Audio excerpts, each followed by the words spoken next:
Grube moting'o mago mag mine, jobodaboda kod moko ma kwan-gi ohewo 50 e ward ma Ugenya oyudo kony mar waya mag gwen ma ong'ere kaka chicken wire kokalo e chenro mar Kuku ni Pesa. Koro biro neno ni jodak makono miyo pith gwen ong'ala manyime.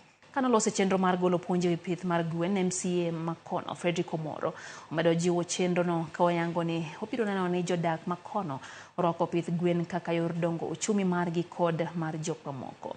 Moko kuom grube manoyudo kony e chenro no oyango ni giyudo jip mar timo pith makamano kaluwore kod puonj no mar yuto mar kodhi mar gwen makoro biro konyo e miyo gi dwachgi. Nyo wacho ni wasetimo nderni, wasetimo pi, wasegedo gik migerogo, koro wadwar ye pesa waro ki ofuko. Dongo dibed maber.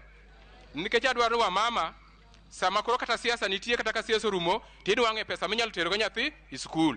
Kituo inyalo dhioso, koro nya neno ni mondo akwonga kelnu sing'enge. Nikech otenga gogwang chamo gwendwa. Kose project ni wani e nyathi monyuol mayom.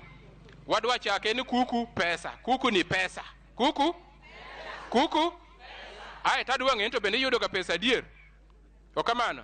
E project marwa ma East Ugenya miluongo ni Kuku Pesa ni wa target gurus moromo 400.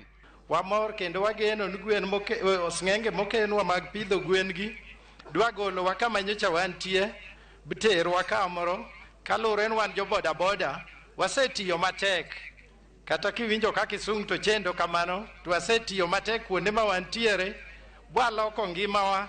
En odiochieng' makende mwadwoko ni MCA waero kamano nikech aparo last year kane wan e public participation ne wakwaye ni mine manie East Ugenya watiyo matek lakini wakoso gigo manyalo kelonwa pesa e grube wa kamano. Ten ng'wono maber ni Nyasaye odonjo e chunye gi county government ma Siaya baka wuono omiyo wanet grube.